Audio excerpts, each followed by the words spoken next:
Past life বা পূৰ্বজন্ম বিষয়টো এটা বহু চৰ্চিত কিন্তু অলপ বিতৰ্কিত বিষয়ও হয়। এতিয়া মানুহে আচলতে এটা কথা কয়, সেইটো চাগে তুমিও শুনিছা, কোন জন্মৰ যে পাপৰ ফল ভোগ কৰি আছো। নমস্কাৰ, মই বিশ্বজ্যোতি বৰুৱাই আপোনালোক সকলোকে আপোনালোকৰ প্ৰিয় চেনেল শব্দবৃক্ষলৈ স্বাগতম জনাইছোঁ। আশা ৰাখিছোঁ আপোনালোক ভালে আছে, ভালে থাকক। আজি আমাৰ এই শব্দবৃক্ষৰ অতিথি পাষ্ট লাইফ ৰিগ্ৰেশ্যন থেৰাপিষ্ট, অসমৰ প্ৰথমজন কাৰ্মিক থেৰাপিষ্ট, অসমৰ প্ৰথমজন ছলমেট থেৰাপিষ্ট, শ্ৰদ্ধাৰ পৰিণীতা শ্ৰীনন্দিনী বাইদেউ আপোনাক স্বাগতম জনাইছোঁ। নমস্কাৰ, মই শব্দবৃক্ষৰ সকলো দৰ্শককে আন্তৰিক অভিবাদন জ্ঞাপন কৰিছোঁ। ধন্যবাদ। পৰিণীতা শ্ৰীনন্দিনী বাইদেউ, আপোনাৰ ল'ৰালি কৈশোৰ আৰু যৌৱনৰ ওপৰত অকণমান ক'বচোন। মোৰ জন্ম হৈছিল আচলতে ডিগবৈত তৈলনগৰীত 1979 চনৰ 16 মাৰ্চত। আৰু তাৰপিছত মোৰ মা দেউতা কৰ্মসূত্ৰে ডুমডুমাৰ ভিতৰুৱা এখন অঞ্চলৰ গাঁৱত আছিল দেউতাৰ কৰ্মসূত্ৰে, গতিকে তেওঁলোকে তাত শিক্ষা বা এইখিনি বিষয়ত অকণমান অসুবিধা অনুভৱ কৰিছিল মোৰ কাৰণে, গতিকে তেওঁলোকে মোক আইতা আৰু ককাৰ লগত থৈ দিলে। আৰু সেই ঠাইখন য'ত মই ল'ৰালি কালটো পাৰ কৰিলোঁ আৰু গোটেই জীৱনটোৱে মই ক'ব গ'লে পাৰ কৰিছোঁ, সেয়া হৈছে বৰডুবি মডেল টাউন। আজিকালি বৰডুবি এখন তীৰ্থনগৰীলৈ পৰিৱৰ্তিত হৈছে আৰু বৰডুবি টিলিঙা মন্দিৰ যে আছে, সেই টিলিঙা মন্দিৰৰ কাষতে থকা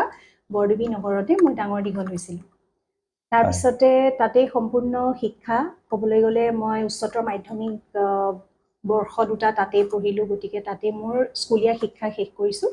ইয়াৰ পিছতে মই আহিলোঁ তিনিচুকীয়া কলেজলৈ, আৰু তিনিচুকীয়া কলেজত মই ইংৰাজী বিভাগত অনাৰ্ছ লৈ মই পাছ কৰিছিলোঁ 2002 চনত। তাৰপিছত মই পুনে ইউনিভাৰ্চিটি গ'লোঁ। পুনে ইউনিভাৰ্চিটিতে গৈ মই মোৰ স্নাতকোত্তৰ শিক্ষা সমাপ্ত কৰিলোঁ। তাৰ পৰা গোৱালপাৰাৰ BEd কলেজৰ পৰা BEdও কমপ্লিট কৰিলোঁ। আৰু এইদৰে মোৰ শিক্ষাৰ যাত্ৰাটো ক'বলৈ গ'লে তেনেকুৱা ধৰণৰ। আৰু তাৰপিছত লাহে লাহে যেতিয়া নিজক প্ৰতিষ্ঠা কৰাৰ কথাটো আহিল, তেতিয়া মই শিক্ষকতাৰ ফালে অলপ আগ্ৰহী হ'লোঁ। আৰু যেতিয়া শিক্ষকতাৰ ফালে আগ্ৰহী হ'লোঁ, তেতিয়া মোৰ প্ৰথম মই কৰ্মজীৱন আৰম্ভ কৰিছিলোঁ ডিব্ৰুগড় নবোদয় বিদ্যালয়। নবোদয় বিদ্যালয়ত মই 9 মাহ দিন কৰ্মসূত্ৰে থকাৰ পিছত মোক তিনিচুকীয়া কলেজৰ ইংৰাজী বিভাগৰ মুৰব্বী শ্ৰীযুত ৰাণা চাংমাই ছাৰে মাতি পঠিয়াইছিলে। আৰু তেতিয়া মই তিনিচুকীয়া কলেজত 2 বছৰ তাতে শিক্ষকতা কৰিলোঁ। আৰু তাৰপিছত লাহে লাহে এনেকৈ বিভিন্ন বিদ্যালয়বিলাকত শিক্ষকতা কৰোঁতে কৰোঁতে মই প্ৰায় 6 পৰা 8খনমান বিদ্যালয়ত মই কাম কৰিলোঁ। আৰু সেইদৰে কাম কৰাৰ পিছত লাহে লাহে শেষৰ ফাললৈ 2010 চনত মই বৰডুবি উচ্চতৰ মাধ্যমিক বিদ্যালয়ত এজন শিক্ষক হিচাপে জইন কৰিলোঁ। তাত মই 8 বছৰ শিক্ষকতা কৰাৰ পিছত বিশেষ এটা ঘৰুৱা অসুবিধাৰ কাৰণে 2018 চনত মই 2 অক্টোবৰৰ দিনা তাৰ পৰা কৰ্মবিৰতি ল'লোঁ। 5 বছৰ দিন এনেকৈ থাকিলোঁ কৰ্মবিৰতি। তেতিয়া মই একোৱে কৰা নাছিলোঁ, কাৰণ মোৰ সৰুগৰাকী ছোৱালীৰ স্বাস্থ্যৰ অলপ অৱনতি ঘটিছিল সেইখিনি সময়ত। গতিকে হয় সন্তান, নহয় মোৰ কেৰিয়াৰ, যিকোনো এটাৰ নিৰ্বাচন কৰাৰ কথা আহি পৰিল। তেনেকুৱা ক্ষেত্ৰত মই ভাবিলোঁ যে মোৰ সন্তানক মই অগ্ৰাধিকাৰ দিয়াটো উচিত। সেইবাবে মই সেইখিনি সময়ত মোৰ চাকৰিটো এৰি দিলোঁ আৰু সেইটোৰ পৰা অব্যাহতি লোৱাৰ পিছত 5টা বছৰ সম্পূৰ্ণ একো নকৰাকৈ থাকিলোঁ। আপোনাৰ যিটো আচল নাম পৰিণীতা শ্ৰীনন্দিনী। পৰিণীতা দত্তৰ পৰা পৰিণীতা শ্ৰীনন্দিনী হোৱাৰ যাত্ৰাটোত কিবা আপোনাক ক'বলগীয়া আছে নেকি? ক'বলৈ গ'লে মই একদম সম্পূৰ্ণ খাটি অসমীয়া ছোৱালী, গতিকে জন্মসূত্ৰে মই দেউতাৰ পৰা পোৱা উপাধি হিচাপে পৰিণীতা দত্ত লিখিছিলোঁ। বিয়াৰ পিছত আকৌ মোৰ স্বামীৰ যিটো উপাধি বৰাই সেয়া ল'লোঁ। কিন্তু পিছত এনেকুৱা ধৰণৰ এটা লাহে লাহে অনুভৱ হ'ল, যেনেকৈ মই আধ্যাত্মিকতাৰ যাত্ৰাটোলৈ আহিলোঁ, তেতিয়া এনেকুৱা অনুভৱ হ'ল যে মই দেখোন এগৰাকী স্বয়ংসম্পূৰ্ণ মানুহ। গতিকে মোৰ দেউতাৰ প্ৰতিও মোৰ শ্ৰদ্ধা আছে, মোৰ শ্ৰীমানৰ প্ৰতিও মোৰ শ্ৰদ্ধা আছে, কিন্তু মই ভাবিলোঁ যে কিয়নো মই নিজৰ এটা পৰিচয়, আত্মপৰিচয়টো মোৰ কি, দেউতা আৰু মোৰ শ্ৰীমানক যদি বাদ দিওঁ, তেনেহ'লে মই পৰিণীতা আচলতে কোন হয়? সেই বস্তুটোৰ প্ৰতি যেতিয়া মোৰ এটা আগ্ৰহ আহিল নিজৰ বিষয়ে জানিবলৈ, যেনেকৈ নিজক জানি গ'লোঁ, তেতিয়া লাহে লাহে বিভিন্ন বিষয়ৰ প্ৰতি আকৰ্ষিত হ'লোঁ। আৰু তেনেকৈ আকৰ্ষিত হওঁতে মই অংকজ্যোতিষ শিকিছিলোঁ, নিউমাৰলজি বুলি যিটো কোৱা হয়। আৰু সেই নিউমাৰলজিৰ ছাজেশ্যন মতে, মানে পৰামৰ্শ মতে মই মোৰ নামটো অলপ ইফাল সিফাল কৰি পৰিণীতা শ্ৰীনন্দিনী কৰিলোঁ আৰু দেখা পালোঁ যে জন্মসূত্ৰে থকা নামটো আৰু বিবাহৰ পিছত থকা নামটোৰ সলনি মই যেতিয়া নিজৰ নামটো পৰিণীতা শ্ৰীনন্দিনী কৰিলোঁ তেতিয়াৰ পৰা মোৰ আচলতে এটা বেলেগ ধৰণৰ পৰিচয় গঢ়ি উঠিল আৰু আজি মই দেখিছোঁ মোক অসমৰ শদিয়াৰ পৰা ধুবুৰীলে বুলি ক'লেও বেয়া নহয় মোৰ কৰ্মৰ জৰিয়তে মোক ৰাইজে পৰিণীতা শ্ৰীনন্দিনী বুলিয়ে চিনি পায় গতিকে মই মোৰ নামটোৰ জৰিয়তে এটা আত্মপৰিচয় প্ৰতিষ্ঠা কৰিবলৈ চেষ্টা কৰিছোঁ আৰু মই আশা ৰাখিছোঁ যে যেতিয়া মই এখন পৃথিৱীৰ পৰা যাম বহুত অৰ্থবহভাৱে এটা যাত্ৰা সম্পূৰ্ণ কৰি যাম আৰু সেই যাত্ৰাটোত মোক এই পৰিণীতা শ্ৰীনন্দিনী নামটোৱে যথেষ্টখিনি সহযোগিতা কৰিব মানে আপুনি পৰিণীতা শ্ৰীনন্দিনী নামটোৰ প্ৰতি খুব সুখী মই খুব আগ্ৰহী বহুত সুখী কাৰণ আগৰ সময়ছোৱাত যেনেকৈ মই কৰ্মফলৰ বিষয়ে ক'লো বা বিভিন্ন ধৰণৰ কথাখিনিৰ বিষয়ে ক'লো আধ্যাত্মিক যাত্ৰাটো সেই সময়ছোৱাত আচলতে মই এনেকুৱা সময়ো পাৰ কৰিছিলোঁ যেতিয়া মই বহুত বেছি হতাশ হৈছিলোঁ আৰু সেইখিনি সময়ত মানুহৰ বিশ্বাসৰ কথা মই বিশ্বাসত ল'লো কাৰণ মই নিজে যেতিয়া অংকশাস্ত্ৰ বস্তুটো অংক জ্যোতিষ শাস্ত্ৰটো শিকিছোঁ নিউমাৰলজি শিকিছোঁ তেতিয়া মই নিজেও গম পাইছিলোঁ যে তাৰ কিছুমান প্ৰভাৱ মানুহৰ জীৱনত থাকে আৰু মই যদিও সেই বিষয়টো পিছত আৰু বহলভাৱে অনুশীলন নকৰিলোঁ কিন্তু তথাপিও মোৰ তাৰ প্ৰতি এটা আগ্ৰহ এটা সদায় থাকি গ'ল তেতিয়া মই পৰীক্ষামূলকভাৱে ব্যৱহাৰ কৰিছিলোঁ পৰিণীতা শ্ৰীনন্দিনী নামটো আৰু দেখিলোঁ সেইটোৱে দেখোন মোক বহুত এটা বহল পৰিচয় দিবলৈ সক্ষম হ'ল নতুন এটা চিনাকি দিছে নতুন এটা চিনাকি দিছে আৰু সেইটো কাৰণে মই আজি অত্যন্ত সুখী বাইদেউ আপুনি পোষ্ট লাইফ ৰিগ্ৰেশ্যন পাষ্ট লাইফ ৰিগ্ৰেশ্যন থেৰাপিৰ লগতে আৰু কি থেৰাপিৰ লগত জড়িত হৈ আছে মই কেইবাটাও থেৰাপি কৰোঁ মই ফেমিলি কনষ্টেলেশ্যন থেৰাপি কৰি আছোঁ এনচেষ্ট্ৰেল হিলিং বুলিও এটা থেৰাপি কৰি আছোঁ তাৰ লগতে আকাশিক ৰিডিং বুলি কয় টাৰো ৰিডিং বুলি কয় টাৰো কাৰ্ড বা অৰেকল কাৰ্ড ৰিডিং সেয়াও কৰোঁ লগতে মই সোলমেট হিলিং আৰু কাৰ্মিক থেৰাপিও অনুশীলন কৰি আছোঁ প্ৰত্যেকটো ইটোৰ লগত কিবা সামঞ্জস্য আছে নে অলপ বেলেগ বেলেগ গোটেইখিনি মূলতঃ কৰ্মফল আৰু পূৰ্বজন্মৰ লগত জড়িত আপোনাৰ এই আপুনি বহু বছৰ ধৰি শিক্ষকতা কৰিলে বিভিন্ন শিক্ষানুষ্ঠানত আপুনি শিক্ষাদান কৰিলে বহুত ছাত্ৰ ছাত্ৰী লগ পালে তাৰ পাছত আপুনি সেই আপোনাৰ যিখন কৰ্মক্ষেত্ৰ আছিল সেই কৰ্মক্ষেত্ৰৰ পৰা আপুনি এই ক্ষেত্ৰখনলৈ গুচি আহিলে তো এই ক্ষেত্ৰখনত আপোনাৰ জীৱনৰ কিবা এনেকুৱা প্ৰথমতে ভাবা উদ্দেশ্য আছিল নেকি লক্ষ্য আছিল নেকি যে আপুনি এনেকুৱা এটা কাম কৰিব এনেকুৱা আধ্যাত্মিক জীৱনৰ এটাৰ লগত আপুনি নিজক সাঙুৰ খুৱাই ল'ব তেনেকুৱা কিবা কথা আছিল নেকি তেনেকুৱা কথা নাছিল কিন্তু জীৱনটো এখন প্ৰশ্ন পেপাৰৰ নিচিনা হৈ গ'ল পৰীক্ষাৰ যেনেকৈ এখন প্ৰশ্ন কাকত থাকে তেনেকুৱা নিচিনা হৈ গ'ল এটা সময়ত আৰু যেতিয়া সেই প্ৰশ্নবিলাকৰ উত্তৰবোৰ বিচাৰিছোঁ তেতিয়া দেখোন মোক এই কিতাপত পঢ়া জ্ঞানে কেতিয়াও সহায় নকৰিলে মই দেখিলোঁ যে কি কাৰণে মোৰ জীৱনত ইমান ধৰণৰ সমস্যা হৈ আহিছিল আৰু যিবোৰ সমস্যা হৈছিল সেইবোৰ সমস্যা মই কাৰো আগত মুকলিকৈ কেতিয়াও আলোচনাও কৰা নাছিলোঁ কাৰো পৰামৰ্শও লোৱা নাছিলোঁ সকলো কথা মনৰ ভিতৰত লওঁতে আৰু মনৰ ভিতৰত এনেকুৱা ধৰণৰ এটা পৰিস্থিতি এটা সময়ত সৃষ্টি হৈছিল যে যেতিয়া নেকি মই অনুভৱ কৰিছিলোঁ যে মই দেখোন এইটো জন্মত কাৰো একো অপকাৰ কৰা নাই তেতিয়াহ'লে যাকেই মই লগ পাওঁ বা যিকোনো সম্পৰ্কতে মই যেতিয়া জড়িত হওঁ তেতিয়া সেই সম্পৰ্কটো যিয়ে হওক বয়স বা তেওঁৰ লগত মোৰ কি ধৰণৰ পাৰ্থক্য বয়সৰ পাৰ্থক্য বা আন কিবা ধৰণৰ সেইখিনিতকৈ বেছি প্ৰাধান্য পাই মানে তেওঁ মোৰ লগত কেনেকুৱা ধৰণৰ ব্যৱহাৰ কৰি গ'ল বহুতখিনি বিশ্বাসঘাতকতা পাইছিলোঁ বহুখিনি এনেকুৱা ধৰণৰ মানে জীৱনত ছেটবেক্স বুলি কৈছোঁ তাৰমানে পাইছিলোঁ যিখিনিৰ কাৰণে মনত এটা প্ৰশ্ন বাৰে বাৰে আহি থাকিছিল যে মোৰ লগত কিয় এনেকুৱা হৈ আছে আৰু সেই প্ৰশ্নখিনিৰ উত্তৰ বিচাৰিয়ে অৱশেষত মই এই পাষ্ট লাইফৰ যাত্ৰাটোৰ লগত জড়িত হ'লোঁ যেতিয়া এই পাষ্ট লাইফৰ যাত্ৰাটোৰ লগত জড়িত হ'লোঁ তেতিয়াৰ পৰা মোৰ গোটেই জীৱনটোৱে এখন খোলা কিতাপৰ দৰে হৈ পৰিল প্ৰতিটো প্ৰশ্নৰ উত্তৰ পালোঁ আৰু গতিকে আগতে কেতিয়াও একো ভাবি থোৱা নাছিলোঁ কিন্তু সৰুকালত যেতিয়া শিক্ষকসকলে ইংৰাজী বিষয়ত হওক অসমীয়া বিষয়তে হওক ৰচনা লিখিব দিছিলে এইম ইন লাইফ বা জীৱনৰ লক্ষ্য তেতিয়া কিন্তু এটাই লিখিছিলোঁ মোৰ জীৱনৰ লক্ষ্য এগৰাকী সফল চিকিৎসক আজি চিকিৎসা বিদ্যাৰ সৈতে জড়িত হয়তো নাই থকা কিন্তু অলপ আওপকীয়াকৈ চিকিৎসা বিদ্যাৰ নিচিনাই হৈছেগে মই মানুহৰ মনৰ বিভিন্ন ধৰণৰ সমস্যাবিলাকৰ সৈতে জড়িত হৈছোঁ তেওঁলোকক মই কাউন্সেলিং কৰোঁ মই কাউন্সেল ইণ্ডিয়াৰ দ্বাৰা চাৰ্টিফাইড এগৰাকী কাউন্সেলৰ আৰু থেৰাপিষ্ট হয় গতিকে বিভিন্ন মানুহৰ লগত লগ পাওঁতে তেওঁলোকৰ লগত কথা পাতোঁতে তেওঁলোকৰ সমস্যাবোৰ সমাধান কৰোঁতে আজিকালি নিজকে প্ৰায় মানে অৰ্ধাংশ ডক্টৰৰ নিচিনাই অনুভৱ মানে কৰিছো। আপুনি এইটো ক'ব বিচাৰিছে মানে জীৱনৰ অকুৱা পকুৱা বাটেদি গৈ হয়। আপুনি মানে আপোনাৰ লক্ষ্যত আজি উপস্থিত হৈছেগৈ। উপস্থিত হৈছোগৈ আৰু সঁচা কথাত ক'বলৈ গ'লে যিটো কৰি আছিলো যেতিয়া শিক্ষকতা কৰিছিলো তেতিয়াও মই বহুত সুখী আছিলো কাৰণ ছাত্ৰ ছাত্ৰীসকলে মোৰ লগত যি ধৰণে তেওঁলোক কানেক্টেড হৈছিল মানে যি ধৰণে তেওঁলোক মোৰ লগত মানসিকভাৱে জড়িত হৈছিল আৰু তেওঁলোকে মোক মই যেতিয়া কেতিয়াবাকে ক্লাছত নগ'লেও মোক মাতি আনিছিল যে বাইদেউ আপুনি পঢ়াওক, আপুনি পঢ়ালে ভাল লাগে। তো তেনেকুৱা ধৰণৰ মানে যেতিয়া অভিজ্ঞতা পাইছিলো ছাত্ৰ ছাত্ৰীসকলৰ লগত শিক্ষক হিচাপেও মই ভাবো বহুত সফল আছিলো।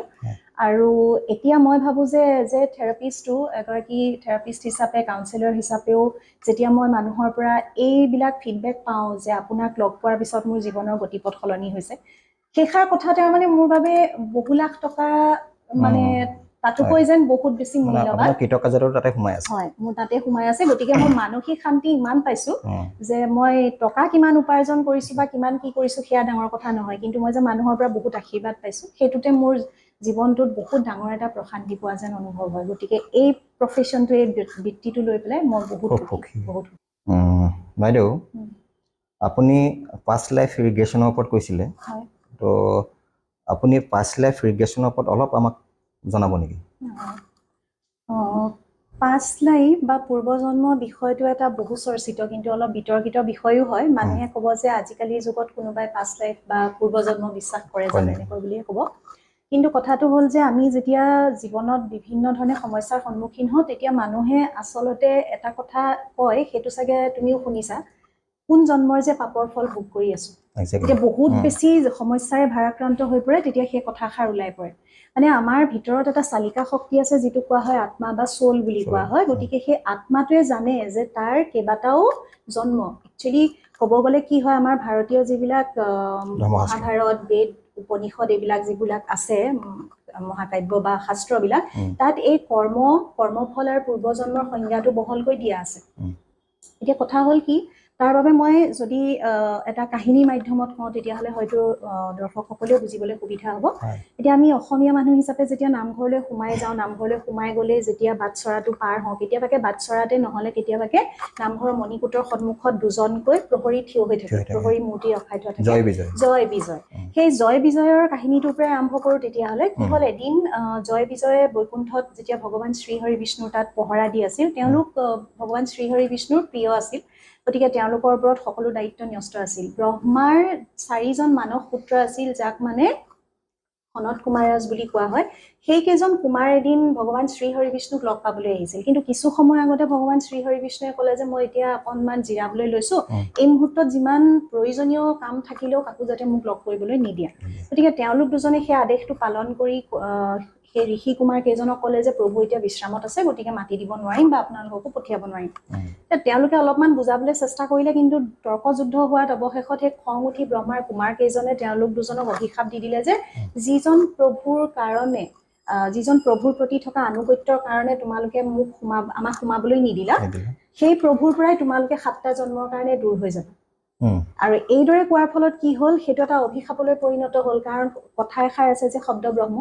আৰু আমি যি কওঁ সেয়া আচলতে ইউনিভাৰ্চ বুলি কয়, ব্ৰহ্মাণ্ডলৈ সেইটো এটা শক্তি হিচাপে গুচি যায়গৈ। কেতিয়াবা নহয় কেতিয়াবাকে কোনোবা নহয় কোনোবা এটা টাইম লাইনত সেইটো ফলিয়াব। আৰু তেতিয়াতো সেয়া বেছি আছিল কাৰণ ঋষিসকলৰ সেই উৰ্জা আছিল, উৰ্জাটো থকাৰ কাৰণে তেওঁলোকে যি কয় সেয়াই ফলিয়াই যায়। এতিয়া যেতিয়া অভিশাপ দি দিয়াৰ লগে লগে কন্দা কটা হুলস্থুল হ'ল। হোৱাত মানে কি হ'ল শ্ৰীহৰি বিষ্ণু ওলাই আহিল আৰু তেখেতে সুধিলে যে কি হ'ল। গোটেই কাহিনীটো যেতিয়া কোৱা হ'ল তেতিয়া প্ৰভু শ্ৰীহৰি বিষ্ণুৱে তেওঁলোকক ক'লে ঋষি কুমাৰ কেইজনক যে তেওঁলোক যিহেতু মোৰ অতি প্ৰিয় প্ৰহৰী হয়, গতিকে আপোনালোকে যদি পাৰে অলপ অভিশাপটো কমাই দিয়ক। তেতিয়া তেওঁলোকে ক'লে যে ঠিক আছে আমি তোমালোকক এটা বিকল্প দিছো, হয় তোমালোকে প্ৰভুক এই বৈকুণ্ঠত পুনৰ পাবৰ কাৰণে 7টা জনম লৈ তেওঁৰ ভক্ত হিচাপে সম্পূৰ্ণ মানে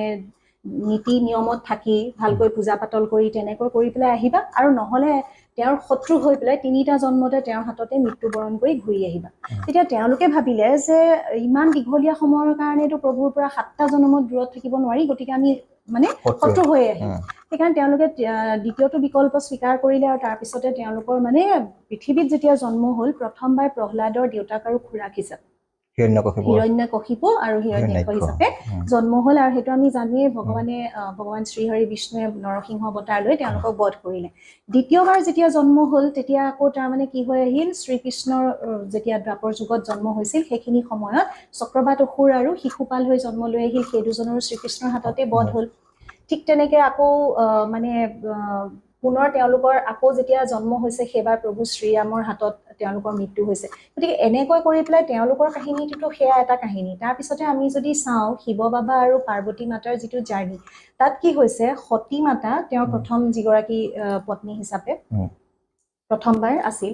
সেই সতী মাতাৰ কি হৈছিল দক্ষ যজ্ঞ অৰ্থাৎ নিজৰ পিতৃয়ে তাৰমানে তেওঁক নিমন্ত্ৰণ নকৰাৰ কাৰণে সেই দক্ষ যজ্ঞত তেওঁ আত্মাহুতি দিছিল আৰু আমি সকলোৱে জানো যে শিৱ বাবাই তেওঁৰ শৰীৰটো লৈ গোটেই পৃথিৱীখনত একদম পগলাৰ দৰে ঘূৰি ফুৰিছিল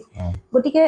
তেওঁৰ সতী মাতাৰ মৃত্যুৰ পিছত তেওঁ যেতিয়া পুনৰ জন্ম ল'লে তেতিয়া তেওঁ মাতা পাৰ্বতী হৈ আহিল আৰু প্ৰায় 12 বছৰ কঠোৰ সাধনাৰ পিছত পুনৰ শিৱ বাবাৰ লগত মিলিত হৈছে গতিকে এই কথাবিলাক কি হৈছে তাৰমানে আমাৰ শাস্ত্ৰত ইতিমধ্যে উল্লেখ আছে কিন্তু কথা হৈছে আমি আজিকালি মানুহবিলাকে সেই বস্তুখিনি তাৰমানে আমাৰ ভাৰতীয় দৰ্শন হওক শাস্ত্ৰ হওক এই বস্তুবিলাক প্ৰায় একাষৰীয়া কৰি থৈ গৈছো নিশ্চয় বিজ্ঞানৰ জয়যাত্ৰাৰ যুগ কিন্তু আমি সেই বস্তুটো অৱহেলা কৰিলে নহ'ব যে আমাৰ আত্মাটোৰ এটা যাত্ৰা আছে এতিয়া আমি মডাৰ্ণ বা আধুনিক যুগত এইটো বস্তুটো কি ধৰণে উদ্ভাৱন হ'ল সেই বিষয়ে যদি ক'বলৈ যাওঁ 1980 চনত ডক্টৰ ব্ৰায়েন ৱাইছ বুলি এজন সাইকিয়াট্ৰিষ্ট আছিল আমেৰিকাৰ মাউণ্ট সিনাই যিটো মেডিকেল চেণ্টাৰ তাত তেওঁ সাইকিয়াট্ৰিষ্ট হিচাপে কৰ্মৰত আছিল তাতে এগৰাকী নাৰ্ছ আছিল কেথৰিন বুলি কেথৰিনৰ এজন ল'ৰাৰ লগত সম্পৰ্ক আছিল আৰু তেওঁৰ মানে কেইবাটাও ভয় আছিল যাক আমি মনোবৈজ্ঞানিকৰ ভাষাত কওঁ ফোবিয়া বুলি তেওঁৰ ফোবিয়া আছিল এটা হৈছে হাইড্ৰফোবিয়া মানে পানীত ডুবি মৰাৰ ভয় তাৰপিছতে তেওঁৰ আৰু বিভিন্ন ধৰণৰ জুইলে ভয় এনেকুৱা ধৰণৰ বিভিন্ন কিছুমান ভয় আছিল লগতে তেওঁৰ যিজন মানুহৰ লগত সম্পৰ্কত আছিল সেই মানুহজনৰ লগত থাকোঁতে তেওঁ প্ৰায় গাৰ্হস্থ্য হিংসাৰ বলি হৈছিল খুব মানে মাৰপিট কৰিছিল এনেকুৱা গতিকে তেওঁ বহুত বেছি ডিপ্ৰেশ্যনত গুচি গৈছিল প্ৰায় 3.5 মাহ যেতিয়া সাইকিয়াট্ৰিষ্ট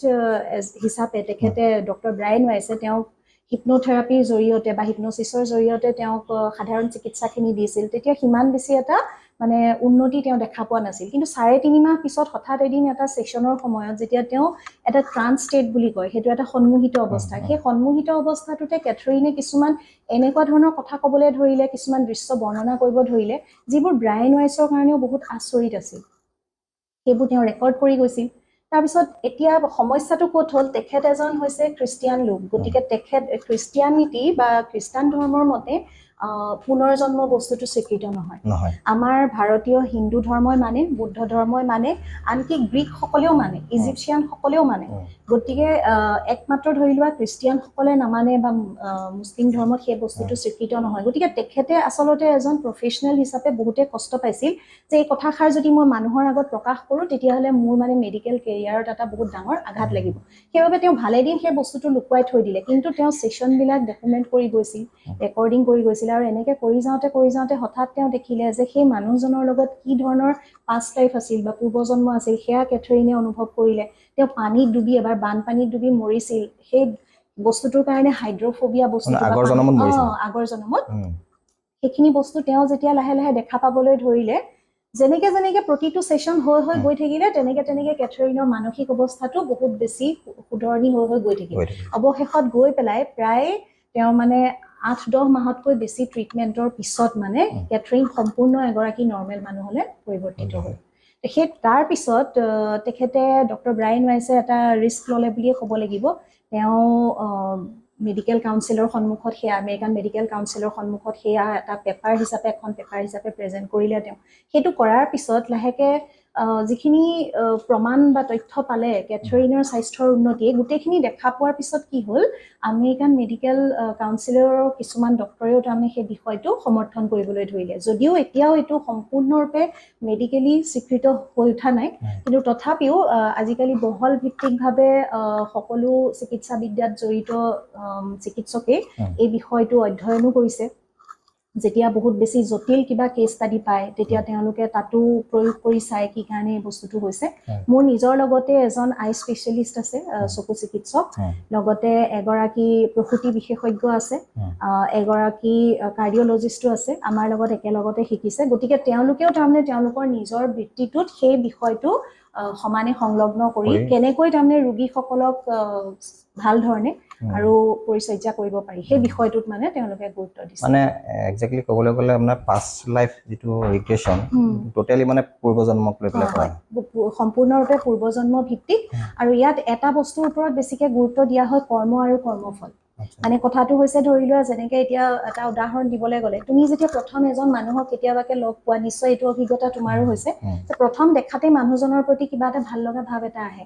আকৌ কেতিয়াবাকে কি হয় কোনোবা এজন মানুহক দেখাৰ লগে লগে আমাৰ এটা বিৰাট অশান্তিকৰ ভাৱ আহে আমি নাজানো যে কি কাৰণে সেই মানুহজনৰ লগত আমাৰ তেনেকুৱা এটা অনুভৱ হৈছে কিন্তু নজনা সত্ত্বেও আমাৰ সেই ভিতৰত যে তেনেকুৱা এটা অনুভৱ থাকে সেইটো আমি অস্বীকাৰ কৰিব নোৱাৰো মানে এনেকুৱা হয় কেতিয়াবা আমাৰ কাজিয়া হলে কাৰোবাৰ লগত মতবিৰোধ হলে মানুহে মুখত ওলাই যায় যে আমি পূৰ্বজন্মৰ শত্ৰু আছিল নেকি এনেকে বুলিও কয়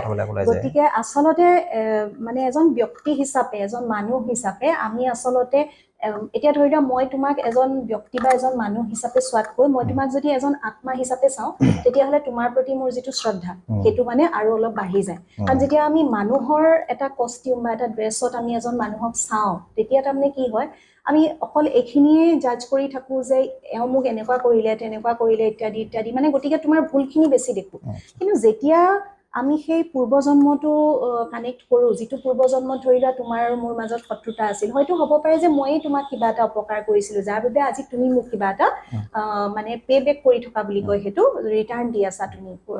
উলুটাই দি আছা তো তেতিয়া কি হয় ধৰি লোৱা মই যেতিয়া দেখিম যে মোৰহে কৰ্ম আছিল মইতো তেওঁক এনেই দুখ দি আছিলো তেতিয়া কি হয় ভিতৰৰ পৰাই অন্তৰাত্মাখন চাফা হৈ যায় আৰু সেইটো আমাৰ জীৱনত আটাইতকৈ জৰুৰী কাৰণ আমি যেতিয়ালৈকে আমাৰ অন্তৰাত্মাত বা আমাৰ সোলটোত আত্মাৰ ভিতৰত সেই বোজাটো লৈ থাকিম আনকে দোষ দি থাকিম আমি কেতিয়াও আমাৰ সম্পৰ্কবোৰ শুধৰণি কৰিব নোৱাৰো আমি আপোনাৰ সেই পাষ্ট লাইফ ৰিগ্ৰেশ্যনৰ ওপৰত আৰু কথা পাতিম আপুনি যে কৈছিলে যে আপোনাৰ ফেমিলি কনষ্টেলেশ্যন থেৰাপি তাৰ ওপৰত অকণমান আপুনি ফেমিলি কনষ্টেলেশ্যন থেৰাপি যেনেকে ধৰি লোৱা এতিয়া তুমি নিশ্চয় দেখিছা আগতে বিজ্ঞানৰ কিতাপবিলাকত বা ভূগোলৰ কিতাপত আমি দেখিছিলো আকাশত যে তৰা থাকে যেনেকে সপ্তৰ্ষি মণ্ডল বুলি কয় 7টা তৰা লাগি মানে এটা ধৰি লোৱা তাত এটা ডিজাইন এটা বনি আহে না আকৃতি এটা বনি আহে কিতাপত পঢ়িছিলো তো এতিয়া কথাটো হ'ল কি কনষ্টেলেশ্যন বস্তুটো সেইটোৱে মানে কেইবাটাও যেতিয়া বিন্দু লগ লাগি পেলাই এটা আকৃতি কৰে সেইটোৱে হৈছে কনষ্টেলেশ্যন এতিয়া এই বস্তুটো আমাৰ পৰিয়াল কেন্দ্ৰিক ব্যৱস্থাটোত কি ধৰণে প্ৰযোজ্য সেইটো হৈছে চোৱা যেনেকে আমাৰতো কোনোবা এজন আমাৰ বংশটোৰ কোনোবা এজনটো প্ৰথম পূৰ্বপুৰুষ আছিল তেওঁ কাৰোবাক বিয়া পাতিছিল অৰ্থাৎ এযোৰ মানে পুৰুষ আৰু মহিলা এহাল তেওঁলোকৰ পৰা তেওঁলোকৰ সতি সন্ততি হ'ল তেওঁলোকৰ পৰা পুনৰ সতি সন্ততি হ'ল আৰু এনেকে হৈ পেলাই আমাৰ এটা বৃহৎ এটা পৰিয়াল আছে এতিয়া ধৰি লোৱা সেই প্ৰথম পূৰ্বপুৰুষজনে এই মানুহগৰাকীক বিয়া পতাৰ আগতে ধৰি লোৱা এটা উদাহৰণেই দি দিছো যাতে বুজিবলৈ সহজ হয় এই মানুহগৰাকীক বিয়া পতাৰ আগতে ধৰি লোৱা তেওঁ বেলেগ এগৰাকীৰ লগত সম্পৰ্কত আছিল বিয়াও ঠিক হৈছিল কিন্তু শেষ মুহূৰ্তত কিবা এটা ভাবি পেলাই মানুহজনে ধৰি লোৱা সেইগৰাকীক সম্পূৰ্ণৰূপে বৰ্জন কৰি দিলে নতুনকৈ এইগৰাকীক বিয়া পাতি আনিলে এতিয়া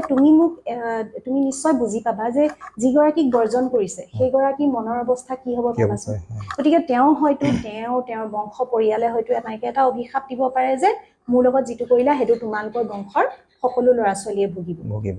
এতিয়া কি হ'ব সেইটো কৈ দিয়াৰ লগে লগে যেনেকৈ ক'লো নহয় শব্দ ব্ৰহ্ম মানিলেতো এইটো বহুত ডাঙৰ কথা নামানিলে একোৱেই নাই কিন্তু আমি সকলোৱে তাৰ ফলটো ভোগ কৰি থাকো কি হয় শব্দ যেতিয়া ইউনিভাৰ্চলৈ গুচি গ'ল তেতিয়া তাৰ এটা শক্তি সৃষ্টি হ'ল আৰু সেইটো কোনোবা এটা টাইম লাইনত কোনোবা এটা সময়ত যেতিয়া তুমি ধৰি লোৱা বহুকেইটা জনম পাবা তাৰ পিছত কেতিয়াবাকে মানে সেই মানুহহাল মুখামুখিও হ'ব পাৰে মুখামুখি হ'লে ধৰি লোৱা এতিয়া বহুতে কয় মোৰ ৰিলেশ্যনশ্বিপত এনেকৈ সমস্যা আছে মোক অমুকে ঠগিলে এনেকুৱা ধৰণৰ কথাখিনি কয় কিন্তু এই যিজনে ঠগিলে সেইজনক কিজানি যিজনে এতিয়া ঠগন খাইছে কেতিয়াবাকে ঠগি আহিছে নহয়নে গতিকে তেনেকুৱা ধৰণৰ এটা হয়তো সেই তেনেকৈ তাৰমানে কি হয় সেই পূৰ্বজন্মত যেতিয়া এগৰাকীক এৰি দিলে তেওঁ যেতিয়া সেই অভিশাপটো দিলে যে এনেকৈ তুমি মোক যেনেকৈ ঠগিলা তেনেকৈ তোমাৰ সকলো বংশ পৰিয়াল তোমাৰ সতি সন্ততিয়ে এইটো ভুগিব এনেকৈ কৰাৰ ফলত এতিয়া সেই যে মানুহগৰাকীক ঠগিলে তাৰ ফলত কি হ'ব পাৰে তেওঁলোকৰ মাজত এটা পেটাৰ্ণ সৃষ্টি হ'ব পাৰে আৰু সেই পেটাৰ্ণটো সতি সন্ততিলৈ আগবাঢ়ি গৈ থাকে গতিকে কিছুমান পৰিয়ালত ধৰি লোৱা বিয়াৰ সমস্যা হয় বিয়া হ'লেও ডিভোৰ্চ হৈ যায় বা ধৰি লোৱা একেলেঠাৰিয়ে চাবা জেনেটিক বুলি কোৱা হয় যেনেকৈ ধৰি লোৱা এতিয়া কেঞ্চাৰ বেমাৰটো জেনেটিক বুলি কোৱা হয় কিন্তু সেইটোৰো কিছুমান পৰিয়ালত চাবা একে ধৰণৰ এটা পেটাৰ্ণ হৈ আহিছে আৰু কেইবাজনেও সেই ৰূপটোতে মৃত্যুবৰণ কৰিছে গতিকে সেইবিলাকৰ কিবা এটা বহুত পুৰণি দিনত নজনা কোনোবা টাইমলাইনত এটা কিবা নহয় কিবা এটা কৰ্ম থাকে, কিবা এটা এনেকুৱা থাকে কাৰণ যিটোৰ কাৰণে সেই বস্তুটো হয়। আমি সেই বস্তুটোকে কনষ্টেলেশ্যন থেৰাপিৰ জৰিয়তে চাওঁ। গোটেই ফেমিলিটোৰ ওপৰত মানে গোটেই ফেমিলিটোৰ ওপৰত এটা মানে ষ্টাডি কৰা হয়। আপুনি কৈছিলে সোলমেট হয়, সোলমেট হিলিং। সেইটোৰ ওপৰত চমুকে অকণমান ক'ব। সোলমেট হিলিং মানে আচলতে হৈছে কি, যেনেকৈ ধৰি লোৱা এইটোত সাধাৰণতে আমি ৰিলেশ্যনশ্বিপৰ সমস্যাবিলাক যেনেকৈ বিয়াৰ ক্ষেত্ৰত বা বিয়াৰ আগতো যদি ধৰি লোৱা মাজে মাজে ব্ৰেকআপ হৈ আছে এজন মানুহৰ, তেতিয়া সেই তেনেকুৱা ব্যক্তিসকলক সহায় কৰিবৰ কাৰণে সোলমেট হিলিং প্ৰয়োগ কৰোঁ। যিটো ক্ষেত্ৰত কি হয়, ধৰি লোৱা আমি যিসকল ব্যক্তিৰ লগত তেওঁৰ কেতিয়াবাকেও জীৱনত মানে মানসিকভাৱে তেওঁলোক কানেক্টেড হৈছিল, কেতিয়াবাকে ভাৱৰ আদান প্ৰদান হৈছিল, ধৰি লোৱা সেইসকল ব্যক্তিৰ সৈতে আমি কেতিয়াও কৰ্ড কাটিং বুলি এটা প্ৰচেছ আছে, কেতিয়াও আমি কৰ্ড কাটিং নকৰোঁ। যদি একেলেঠাৰিয়ে ধৰি লোৱা এগৰাকী ছোৱালী বা এজন ব্যক্তি কেইবাগৰাকীও পুৰুষ বা মহিলাৰ সৈতে সম্পৰ্কত থাকে, তেওঁলোকৰ মাজত এটা তাৰমানে কাৰ্মিক কৰ্ড বা এনাৰ্জি কৰ্ড সৃষ্টি হয় বুলি কয়। আমি সেই কৰ্ডখিনি কাটি তেওঁলোকক মানে কিছুমান মেডিটেশ্যন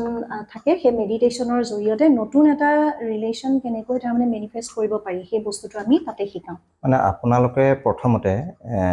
যিজন ক্লায়েণ্ট বুলিয়ে কৈছোঁ, তেওঁৰ লগত কাউন্সিলিং কৰিব। হয়, কাউন্সিলিং কৰাৰ পিছত কোনটো থেৰাপি দৰকাৰ হ'ব তেতিয়া সেইটো এপ্লাই কৰিব। সেইটো তেনেকৈ এপ্লাই কৰোঁ। মানে প্ৰথম মই বুজি লওঁ যে মানুহজনৰ সমস্যাটো কি। যদি দেখিলোঁ যে তাত তেওঁ পৰিয়ালৰ কেন্দ্ৰিক একো সমস্যা নাই, তেতিয়া আমি তেওঁক ইণ্ডিভিজুৱেল থেৰাপি দিওঁ, মানে পাষ্ট লাইফ ৰিগ্ৰেশ্যন কৰাওঁ বা সোলমেট হিলিং কৰাওঁ। আৰু যদি আমি দেখোঁ যে যিটো তেওঁ সমস্যা লৈ আহিছে সেইটো তেওঁ পৰিয়ালতো আৰু কেইবাজনে ভুগিছে, যেনেকৈ অটিজম এনেকুৱা ধৰণৰ সমস্যাটো বা ডিভৰ্চৰ কেছ এনেকুৱা কৈছোৱে মই ইতিমধ্যে। গতিকে তেনেকুৱা ধৰণৰ সমস্যাবোৰ যেতিয়া দেখোঁ তেতিয়া আমি ফেমিলি থেৰাপি বা এনচেষ্ট্ৰেল যিটো হিলিং সেই দুটাৰ ভিতৰত যিকোনো এটা প্ৰয়োগ কৰোঁ। আপুনি আৰু এটা থেৰাপিৰ কথা কৈছিলে, যিটো কাৰ্মিক থেৰাপি। হয়, সেইটো কেনেকুৱা ধৰণৰ থেৰাপি? কাৰ্মিক থেৰাপিটো সম্পূৰ্ণৰূপে কৰ্মফল ভিত্তিকেই হয়। ইয়াতো আমি কি কৰোঁ, মানুহজনৰ কৰ্ম কি কি আছিল, তেওঁক প্ৰথমে আচলতে কি হয়, তেওঁ এটা পাষ্ট লাইফ ৰিগ্ৰেশ্যন থেৰাপি ল'লে, অথবা তেওঁক আমি মেডিটেশ্যনত এটা মানে চমু মেডিটেশ্যন আধা ঘণ্টা 45 মিনিটৰ এটা ছেশ্যন লৈ পেলাই তেওঁৰ যিটো সমস্যা আছে সেই সমস্যাটোক আমি তেওঁক সময়ত বেকত লৈ যাওঁ, পিছলৈ লৈ যাওঁ। আৰু লৈ গৈ কি কৰোঁ, আমি জানিবলৈ চেষ্টা কৰোঁ যে কোনটো জন্মৰ পৰা তেওঁ সেই কৰ্মটো লৈ আহিছে। তাৰপিছত যেনেকুৱা ধৰণৰ প্ৰচেছৰ প্ৰয়োজন হয়, আমি তাত 5 এলিমেণ্টছ বুলি কয়, পঞ্চতত্ত্ব ব্যৱহাৰ কৰোঁ। অগ্নি, পৃথিৱী, আকাশ, বায়ু, পানী, এইকেইটা আমি ব্যৱহাৰ কৰোঁ। আৰু সেইকেইটা ব্যৱহাৰ কৰি তেওঁলোকৰ লগত 21 দিন 41 দিন যেনেকৈ আমি গাইডেঞ্চ পাওঁ। এতিয়া যিহেতু মই মেডিটেশ্যন কৰোঁ, সেইকাৰণে কিছুমান বস্তু মই হায়াৰ ফ্ৰিকুৱেঞ্চিত মানে ডাউনলোড কৰিব পাৰোঁ। কেতিয়াবাকে মোৰ কিছুমান বস্তু মই শুনি পাওঁ, কিছুমান বস্তু মই সপোনত দেখি পাওঁ। আৰু তেনেকৈ ধৰণে হোৱাৰ ফলত কি হয়, মই গম পাওঁ যে এই ক্লায়েণ্টজনক এই বস্তুটোৰ প্ৰয়োজন আছে। নিজে নিজে গম পায়? হয়, মই যিহেতু মই মেডিটেশ্যন কৰোঁ, সেইখিনি সময়ত মেডিটেশ্যন কৰি থকা অৱস্থাত সাধাৰণতে মই বাওঁফালৰ কাণখনেদি মই কেতিয়াবাকে শুনি পাওঁ স্পষ্টকে, যেনেকৈ তুমি মোক কথা কৈ আছা তেনেকুৱাকে কেতিয়াবাকে শুনি পাওঁ। আৰু কেনেকুৱা ধৰণে শুনে মানে ধৰি লোৱা সেই ধৰণে ক'বলৈ গ'লে এনেকুৱা হয়, মোৰ লগত চিনাকি যদি কাৰোবাৰ কিবা এটা বিপদ হ'ব ধৰি লোৱা আছে, তেতিয়া মানে মোক সেই ভইচটোৱে কৈ থাকে, সেই স্বৰটোৱে কৈ থাকে তাৰমানে যে তাক কোৱা XYZ ধৰি লোৱা, তেওঁ তাক কোৱা বাইক চলাওঁতে সাৱধান হ'বলৈ কোৱা। আৰু এইটো একচুৱেলি ঘটনাটো হৈছে এজনৰ লগত। ঠিক যিখিনি সময়ত তেওঁ ল'ৰাটো আনিবলৈ স্কুললৈ গৈছিল, সেইখিনি সময়ত তেতিয়া মই মঙলদৈত আছিলোঁ, সি ল'ৰাজন ধুবুৰীত থাকে। আৰু মই বিশেষ তেওঁৰ বিষয়ে একো নাজানো, তেওঁ ফেচবুক ফ্ৰেণ্ড আছিল মোৰ, অকল মোৰ তাত কমেণ্ট দিয়ে, গতিকে মই জানো যে এই নামৰ ল'ৰা এজন আছে। তাৰপিছতে মই ফিজিকেলি লগ পোৱা নাই? কেতিয়াও লগ পোৱা নাই, মাত্ৰ কমেণ্ট দিয়ে। গতিকে সেইভাগে মই এনেই প্ৰফাইলটোত যেতিয়া ক্লিক কৰোঁ তেতিয়া দেখিছোঁ আৰু ফটোখন। তাৰপিছত মই মহামৃত্যুঞ্জয় জাপ কৰি আছিলোঁ সেইদিনাখন। তেতিয়া মানে মই মোৰ বাওঁ কাণখনেদি শুনি পাইছোঁ যে ৰকিবুলক কোৱা এনেকে বুলি কৈ আছে। তাৰপিছত কি ক'ব লাগে, তেতিয়া মোক মানে তাৰ বাইকখন দেখাই দিছে। আৰু মই তাৰ যে বাইক আছে সেয়াও মই নাজানো। আৰু ডিপ ব্লু কালাৰৰ ধৰণৰ তাৰ বাইকখন। আৰু মই অলপ পিছত এনেকুৱা দেখিছোঁ যে সি হাইৱেত গৈ আছে, তাৰপিছত সন্মুখত ট্ৰাক এখন আহিছে, সি অন্যমনস্ক হৈছে। হঠাৎ ট্ৰাকখনৰ সন্মুখত সি আহি ওলাই গ'ল, আৰু গতিকে মানে সি বাইকখন এনেকে বেকা কৰি দিওঁতে তলত গৈ পেলাই পৰিছে নলাত। তাৰ এই এলবটো মানে কিলাকুটিটো ভাঙিছে, লগতে বাইকৰ বাওঁ হাতৰ গ্লাছখন ভাঙিছে বুলি দেখা পাইছিলোঁ। তাৰপিছত মোক যেতিয়া বাৰে বাৰে কৈ আছে, মই ভাবিছোঁ এনেকুৱা কথাটো এতিয়া যদি মই পটককৈ কাৰোবাক ক'বলৈ হয় তেতিয়াহ'লে সেইটো বৰ ভয়ংকৰ কথা নহয়। কাৰণ কিবা এটা হ'বলৈ হ'লে সঁচাকে মোৰ এটা মানে মানুহজনে কেনেকে ল'ব, সেইটো হ'লেও আপোনাৰ বেয়া লাগিব। আৰু নহ'লেও ধৰি লোৱা তেওঁলোকে মোক কিজানি কুলক্ষণী বুলিয়ে কয়, এইটো এটা ভয় আছিলে। গতিকে মই বাৰে বাৰে নিজৰ ভিতৰৰ সেই ইনাৰ ভইচটো কৈ আছোঁ যে মই নকওঁ। কিন্তু লাষ্টত মোক এনেকে কৈ দিলে, নোপোৱা যদি যিটো হ'ব তাৰ কাৰণে তুমি নিজে দায়ী থাকিবা আচ্ছা সেইখিনি সময়ত যেতিয়া মই মহামৃত্যুঞ্জয় জাপ আৰম্ভ কৰিছো 12 বজাৰ পৰা 12:45 এই শব্দটো মানে মেল ভইচ নে ফিমেল ভইচ মেল ভইচ মেল মানে ভইচ বহুত ষ্ট্ৰং ভইচ আচ্ছা তেনেকুৱা তাৰপিছতে সেইটো ধৰি লোৱা তেনেকৈ কৰি পেলাই হ'ল তাৰ পৰা মই এতিয়া কি কৰিম তেতিয়া মই তেওঁক আৰু মেছেঞ্জাৰত ফেচবুকতে মেছেজ কৰিলোঁ যে প্লিজ মোক এইটো নাম্বাৰত ফোন কৰিবা অলপ আৰ্জেণ্ট আছে তো সি মোক 2:30 মানত ফোন কৰিলে ফোন কৰাৰ পিছত মই যেতিয়া তাক কথাখিনি ক'লোঁ সি তেতিয়া একদম সিফালৰ পৰা চিঞৰি দিছে মইতো ভয় খালোঁ কি হ'ল এনেকৈ বুলি সুধিছোঁ তেতিয়া সি কৈছে মই এতিয়া বাইদেউ আপোনাক যিটো ক'ম আপুনি ভয় খাই যাব মই তেতিয়াতো আৰু সঁচাকৈ ভয় খাইছোঁ তেতিয়া সি কৈছে বাইদেউ হয় মই সদায় হাইৱেত যেতিয়া বাইক চলাওঁ মই সদায় সাৱধান থাকোঁ কিন্তু আজি কি হৈছিল নাজানো মই যেতিয়া মোৰ ল'ৰাটো আনিবলৈ গৈছিলোঁ কেই ছেকেণ্ডমানৰ কাৰণে মই অন্যমনস্ক হৈছোঁ আৰু মই পিছ মুহূৰ্ততে দেখিছোঁ মোৰ সন্মুখত এখন ডাঙৰ ট্ৰাক আছে বাওঁহাতে ঘূৰাইছোঁ কিন্তু আপুনি কোৱাৰ দৰে মোৰ কিলাকুটিটো ভঙা নাই বাইকৰ গ্লাছো ভঙা নাই কিন্তু মই বাচি গ'লোঁ তেতিয়া মোৰ মনত এটা শান্তি এনেকৈ হৈছে আচলতে যেতিয়া সেই ভইচটোৱে মোক কৈ আছিল কাৰণ মহামৃত্যুঞ্জয় জাপটো মই ভাঙিব বিচৰা নাছিলোঁ কাৰণ 45 মিনিট সময় প্ৰায় লাগে জাপটো কমপ্লিট কৰিবলৈ গতিকে মই ভাবিলোঁ যে মই সেইটোও কমপ্লিট কৰোঁ আৰু একে সময়তে আমি এই থেৰাপিবিলাকৰ সময়ত আমি নিজক এটা প্ৰটেকশ্যন শ্বিল্ড বুলি কয় সেইটো প্ৰটেকশ্যন দি থওঁ সেই প্ৰটেকশ্যন শ্বিল্ডটোৱে মই মানে তাকো দিছিলোঁ মনতে যে মই এতিয়া নোৱাৰোঁ জাপটো ভাঙিব নোৱাৰোঁ গতিকে মই পিছত ক'ম তাক মই বাইকেৰে সৈতে এটা প্ৰটেকশ্যন শ্বিল্ড দি দিলোঁ আৰু তাৰপিছতে সি পৰিছে হয় কিন্তু সেই তাৰ বাকী ইঞ্জুৰি বা বাইকখনৰ ক্ষতি একো হোৱা নাই তাৰপিছত সি যেতিয়া মোক ক'লে যে বাইকত অকণমান স্ক্ৰেচ লাগিছে আৰু বাইদেউ এনেকৈ বুলি কৈছে আপুনি কোনটো মন্ত্ৰ মাতিছিলে এনেকৈ বুলি সুধিছে তেতিয়া মই ক'লোঁ মই ওম ত্ৰয়ম্বকম যজামহে সুগন্ধিম পুষ্টিবৰ্ধনম এই মন্ত্ৰটো মাতি আছিলোঁ সি কিন্তু জানে সেই মন্ত্ৰটো তেওঁক নাম কি কৈছিলে ৰকিবুল হুছেইন হুছেইন হয় মুছলিম মানুহ হয় আচ্ছা তো তেতিয়া তেওঁ সেইটো জানে তেওঁ জানে তেওঁ নকৰে তেওঁ আচলতে ক'বলৈ গ'লে মই তেওঁৰ লগত তেওঁক যিমানখিনি গম পালোঁ এতিয়া আচলতে তেওঁ সৰ্বধৰ্মৰ প্ৰতি এটা বিৰাট তেওঁ শ্ৰদ্ধাভাৱ আছে গতিকে তেওঁ হয়তো শুনিছে সেইকাৰণে তেওঁ জানে তেওঁ মোক স্পষ্টকৈ সুধিছিল আপুনি কোনটো মন্ত্ৰ মাতিছিল গায়ত্ৰী মন্ত্ৰ নেকি মই ক'লোঁ নহয় এইটো মন্ত্ৰ মাতিছিল তেনেকুৱা হৈছে আৰু তাৰপিছত আৰু এজন ল'ৰাৰ ক্ষেত্ৰতো তেনেকুৱা হৈছিল সেইখিনি সময়তো মানে মই মেডিটেশ্যনত বহাৰ লগে লগে মই সন্মুখত বিৰাট ডাঙৰ সাপ এজন মানে সৰ্প এজনক ফিল কৰিছোঁ আৰু সেইজনে কৈছিল যে মই এতিয়া নামটো নকওঁ আৰু তাৰ তেনেকৈ সিও ফেচবুক ফ্ৰেণ্ড হয় তাকো তেনেকৈ কৈছিল যে তাক সাৱধান কৰি দিয়া 3 মাহৰ ভিতৰত এটা ফেটি সাপে তাক ফুটিব আৰু সেইটোৰ পিছত সেইটো তেনেকুৱাই অৱস্থা মই কি ক'ম কি নকমকৈ মই তাক ফোন কৰিলোঁ ফোন কৰাৰ পিছত তেতিয়া তাক মোক ক'বলৈ বেয়া পাইছিলোঁ তেতিয়া মই ক'লোঁ যে মই কি বুলি ক'ম কাৰণ ক'বলৈতো কিবা এটা মোক কাৰণ লাগিব নহয় তেতিয়া মোক সেই ভইচটোৱে কৈছিল তাক সুধিবা সৰুকালৰ পৰা তাৰ এই বাওঁফালৰ কাণখন আৰু এই লাষ্টৰ দাঁতটোৰ যে শেষৰ অংশখিনি এইখিনিতে তাৰ এটা বিষ হয় আৰু বিষ হ'লে তাৰ জ্বৰ হয় তুমি এই কথাটো তাক সুধিবা আৰু তাৰপিছত বাকী তুমি একো ক'ব নালাগে সি গোটেইখিনি গ্ৰহণ কৰিব মই তাক তেনেকৈ সুধিলোঁ তোমাৰ সৰুৰে পৰা এনেকুৱা হয় নেকি বুলি সি ক'লে সি মানে তেতিয়া কৈছে যে তুমি কেনেকৈ জানিবা যোৰহাটত আৰু তাৰপিছত তেনেকৈ হোৱাৰ পিছত মোক সি কৈছে বা তুমি মোক বহুত দুখ দিছা কাৰণ মই সাপ বহুত ভাল পাওঁ তুমি আটাইতকৈ বেছি মোক দুখ দিছা যে তুমি মোক কোব্ৰা সাপৰ পৰা দূৰত ফেটি সাপৰ পৰা দূৰত থাকিব কৈছা মই কৈছোঁ সেইটো মই নাজানো তুমি মানা নেমানা মোৰ খালি এটা মেছেজ ডেলিভাৰ কৰিব আছিল মই ক'লোঁ এতিয়া বাকী তুমি জানা এনেকৈ বুলি ক'লোঁ কোৱাৰ পিছত সি মোক পিছত ফটো দেখুৱাইছে মোৰ ফেচবুকত তাৰ মানে মই ফটোখিনি দিও থৈছোঁ সেইটো পোষ্ট এটা লিখিছিলোঁ মোৰ এটা পেজ আছে দ্য মিষ্টিক মাইণ্ড বুলি সেই পেজটোতে মই লিখি দিছিলোঁ সি সঁচাকৈ তাৰমানে সাপৰ কাৰণে বিৰাটেই মানে ল'ৰাটো সাপ চোৱাত সাপক উদ্ধাৰ কৰাত বহুত আগ্ৰহী গতিকে সি ফেটি সাপৰ লগত কাম কৰি বিশেষকৈ বেছি ভাল পায় ইয়াৰ পিছত কি হ'ল যেতিয়া তাক এইখিনি কথা ক'লোঁ সি মানিও ল'লে কিছুমান ৰেমেডি আহিছিলে সেই ৰেমেডিবোৰ ক'লোঁ যাতে সেই মুখামুখিটো হ'লেও সি বাচি যাব পাৰে আৰু তাৰপিছত কি হ'ল সঁচাকৈ ক'বলৈ গ'লে সি মোক 2 দিনমান ৰাতিপুৱাতে ফোন কৰিলে যেতিয়া তাৰ 4-5টা মিছ কল দেখিলোঁ মই ভাবিছিলোঁ যে সি হয়তো কিবা এটা তাৰ হ'ল কিন্তু এদিন একেলগতে ৰাতিপুৱা 8টা বজাত 8টামান মিছ কল পাই পেলাই মই সঁচাকৈ বহুত ভয় খালোঁ তাৰপৰা যেতিয়া ফোন কৰিলোঁ তেতিয়া কৈছে তোমাৰ কাৰণে মই বাচি গ'লোঁ আজি ৰাতিপুৱা যেতিয়া মই পথাৰৰ ফালে গৈছিলোঁ খোজকাঢ়িবলৈ বুলি তেতিয়া সঁচাকৈ মই মানে প্ৰায় 6-7 ফুট দীঘল এটা সাপ মানে ফেটি সাপৰ মুখত পৰিছিলোঁ সিও মোক চালে ময়ো চালোঁ তাৰপিছতে সি আঁতৰি গুচি গ'ল মই তাৰ পৰা পলালোঁ তোমাৰ কাৰণে মই বাচি গ'লোঁ এনেকৈ বুলি কৈছিলোঁ এই ভইচ আপোনাক যিজনে কৈ আছিলে কাণত যিজনে শুনাই আছিলে যে তেওঁ কথাটো ক'ব লাগে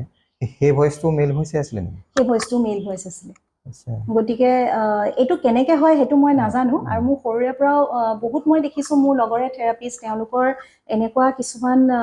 দক্ষতা আছে যে সৰুৰে পৰাই ধৰি লোৱা তেওঁলোকে বিভিন্ন ধৰণৰ এনাৰ্জিবিলাক দেখা পাইছিলে এনাৰ্জি ফৰ্মবিলাক দেখা পাইছিলে বা তেনেকৈ দেৱী দেৱতাৰ মাতত কিবা তেনেকুৱা ধৰণে গাইডেঞ্চ পাইছিলে তো মোৰ তেনেকুৱা একো মনত নাই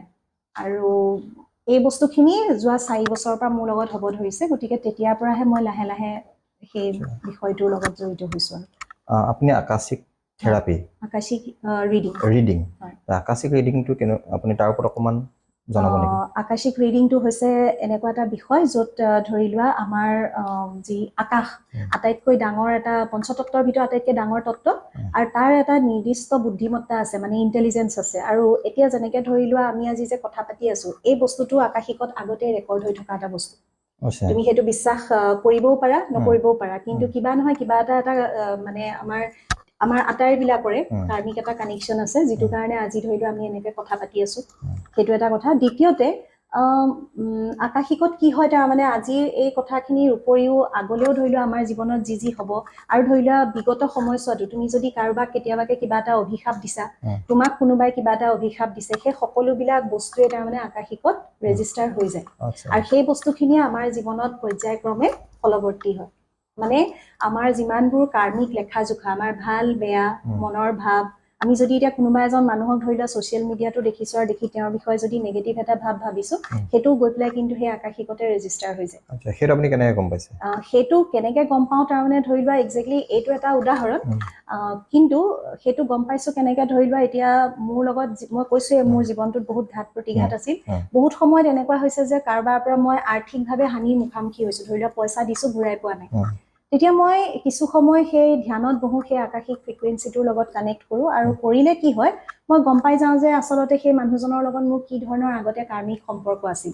আৰু তেতিয়াহে মই গম পাওঁ যে তাৰমানে তেওঁ মোক পইচাটো ঘূৰাই নিদিলে তাৰ হয়তো কিবা এটা ভেলিড কাৰণো থাকিব পাৰে আৰু মই তেতিয়া একচেপ্ট কৰি লওঁ হয় যে মোৰ দ্বাৰা এইটো ভুল হৈছিল গতিকে তেওঁ হয়তো এবাৰ মোক পইচাটো ঘূৰাই নিদিব আৰু তেতিয়াহ'লে মই সেইধৰণে মুভ অন কৰি দিওঁ তাৰমানে গতিকে আকাশিক ৰিডিঙে মোক এনেধৰণে সহায় কৰিছে আৰু আপুনি আৰু এটা থেৰাপিৰ কথা কৈছিল থেৰাপি ঠিক নহয় টেৰ কাৰ্ড ৰিডিং হয় টেৰ কাৰ্ড ৰিডিংটো ইয়াতে কিছুমান কাৰ্ড থাকে যেনেকৈ আমাৰ প্লেয়িং কাৰ্ডছ থাকে তেনেকৈ কিছুমান কাৰ্ড থাকে আৰু সেই কাৰ্ডবিলাকত কিছুমান প্ৰতীক থাকে যেতিয়া আমি ধৰি লোৱা কোনোবা এজন ক্লায়েণ্ট আহিছে আমাৰ ওচৰত তেওঁৰ ৰিলেশ্যনশ্বিপেই হওক বা কেৰিয়াৰ সম্পৰ্কে হওক কিবা জানিবলৈ বুলি আহিছে আমি কাৰ্ডবিলাক তেতিয়া সেইবোৰ যেনেকৈ বাকী কাৰ্ডবোৰ শ্বাফল কৰা হয় তেনেকৈ শ্বাফল কৰোঁ তাৰপিছত আমি কাৰ্ডকেইখন কেতিয়াবাকে অট'মেটিক ওলাই পেলাই নিজে নিজে পৰি যায় কেতিয়াবাকে আমি নিজে 3টা ভাগ কৰি তাৰ পৰা 3খন কাৰ্ড উঠাই পেলাই লওঁ আৰু তাত থকা প্ৰতীক যিখিনি সেই প্ৰতীকখিনি যদি পজিটিভ আহিছে মানুহজনৰ উত্তৰটো পজিটিভ হ'ব আৰু যদি তাত নেগেটিভ কাৰ্ড আহিছে তেতিয়াহ'লে তেওঁৰ বাবে উত্তৰটো নকাৰাত্মক আমি সেই ধৰণে গাইডেঞ্চটো মানে সেই 3টা কাৰ্ডৰ ওপৰত আপোনাৰ মানে কেতিয়াবা আমি বেছিও লওঁ কাৰ্ড আৰু সেই গোটেই কাৰ্ডখিনিয়ে একেলগতে আমাক এটা সম্পূৰ্ণ প্ৰতিচ্ছবি দেখাই দিয়ে যে এই মানুহজনে যদি এইটো কাম কৰে তেতিয়াহ'লে এনেকুৱা ধৰণৰ ফলটো পাব মানে 3টা কাৰ্ডৰ উপৰিও আৰু কাৰ্ড লওঁ আৰু ধৰি লোৱা টেৰট কাৰ্ডৰ উপৰিও মোৰ লগত আছে তোমাৰ অৰেকল কাৰ্ড বুলি কয় অৰেকল কাৰ্ডবিলাকত কিছুমান গাইডেঞ্চ লিখাই থাকে যে তেতিয়া কি হয় আমি সেই যিখিনি প্ৰতীকখিনি সেইখিনি পঢ়াৰ উপৰিও তাৰমানে অৰেকল কাৰ্ডৰ সহায় লওঁ যাতে তাৰমানে ৰিডিংটো আৰু অলপ ভালকৈ দিব পাৰোঁ গাইডেঞ্চখিনি বাইদেউ আপুনি পাষ্ট লাইফ ৰিগ্ৰেশ্যন থেৰাপিৰ ওপৰত ক'ত প্ৰশিক্ষণ গ্ৰহণ কৰিছিলে মই এই বিষয়টো মুম্বাইৰ এগৰাকী ক্লিনিকেল চাইক'লজিষ্ট আছে ডক্টৰ ট্ৰুতি জৈন তেখেত ভাৰতৰ এগৰাকী আগশাৰীৰ ক্লিনিকেল চাইক'লজিষ্ট হয় তেখেতৰ পৰাই মই এই বিষয়টোত প্ৰশিক্ষিত হৈছিলোঁ তেখেতৰ পৰাই মই কনষ্টেলেশ্যন থেৰাপিও শিকিলোঁ আৰু ঠিক তেনেকৈ তেখেতৰ লগতে জড়িত হওঁতে আৰু বেলেগ বেলেগ গুৰু মই ইতিমধ্যে পাই গ'লোঁ আৰু তেওঁলোকৰ পৰাই মই এই ধৰণে শিকি আজি মই অনুশীলন কৰি আছোঁ বাইদেউ পাষ্ট লাইফ ৰিগ্ৰেশ্যন থেৰাপিৰ ওপৰত আপুনি কেতিয়াৰ পৰা প্ৰফেশ্যনেলি প্ৰেক্টিছ কৰিবলৈ ধৰিছে আজি 4 বছৰ হ'ল 2021 চনৰ মে' মাহত প্ৰশিক্ষিত হৈছিলোঁ আৰু তাৰ পিছৰ পৰাই মই আজি তাৰিখলৈকে প্ৰেক্টিছ কৰি আছোঁ এই থেৰাপিৰ যোগেদি আপোনাৰ জীৱনত কিবা সমাধান পাইছেনে হয় পাইছোঁ মই ক'বলৈ গ'লে মোৰ এতিয়ালৈকে প্ৰায় 18টা পাষ্ট লাইফ দেখিছোঁ আৰু সেই 18টা পাষ্ট লাইফ দেখাৰ লগতে যিবোৰ সমস্যা আছিলে সেই সমস্যাবিলাকৰ মই সমাধান নিজেও কৰিছোঁ কিছুমান সমাধান ধুনীয়াকৈ ওলাই গৈছে সম্পৰ্কবিলাকৰ ক্ষেত্ৰত জটিলতাবোৰ আঁতৰি গৈছে এটা বিশেষ উদাহৰণ দিবলৈ ক'বলৈ গ'লে মই আচলতে এণ্টম'ফোবিয়াৰ চিকাৰ আছিলোঁ এণ্টম'ফোবিয়া মানে হৈছে কীট পতংগৰ প্ৰতি ভয় মোৰ সৰুৰে পৰা এটা এনেকুৱা ধৰণৰ ভয় আছিল যে সেই ভয়টোৰ মানে কি হয় মই ৰাতি সপোনত দেখোঁ যে মোৰ বিচনাত বহুত বিছা বগাই আছে বা বিভিন্ন ধৰণৰ ৰং বিৰঙৰ মানে পোক যিবিলাক সেইবিলাক বগাই আছে বুলি দেখোঁ মই খুব চিঞৰোঁ আৰু চিঞৰি পেলাই কি হয় মোৰ পিছদিনাখনৰ পৰা জ্বৰ উঠিব ধৰে আৰু সেইটো যেতিয়া জ্বৰ উঠে মই 4-5 দিন ভুগিবলগীয়া হয় আৰু মই ঘৰত যদি কেনেবাকৈ বিছা এটা ওলাই তেতিয়াহ'লে যিমান সৰু বিছা হ'লেও মানে মই চিঞৰো, আনকি মই ফুলকবিত যেতিয়া পোকটো ওলাই মই তেতিয়াও মানে কাটি থাকোতে? হয় কাটি থাকোঁতে যেতিয়া পোক এটা ওলাই যায় মই ভয়ংকৰ এটা চিঞৰ দিওঁ আৰু মোক গমেই পাই যায় সকলোৱে মানে। গতিকে মোৰ সেই কীট পতংগৰ প্ৰতি থকা ভয়টো ক'ৰ পৰা আহিলে সেইটো জানিবৰ বাবে মই মোৰ বান্ধৱী এগৰাকীৰ লগত এটা ছেশ্যন কৰিছিলোঁ। তেতিয়া মই দেখিছোঁ যে মই আফ্ৰিকাৰ হাবিত বহুত আগতে মাছাই জনগোষ্ঠীৰ এজন যুৱক আছিলোঁ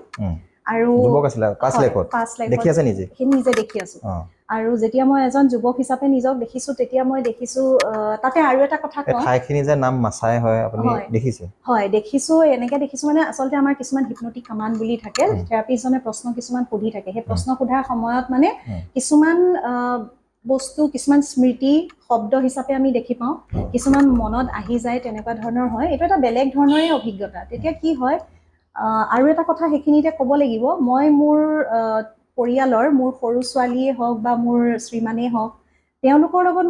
যেতিয়া মই তেওঁলোকক টাচ কৰোঁ তেতিয়া তেনেকুৱা ধৰণৰ বিশেষ একো অনুভৱ নকৰোঁ, মানে টাচটো যে চিনাকি তেনেকুৱা মোৰ নালাগে। কিন্তু মোৰ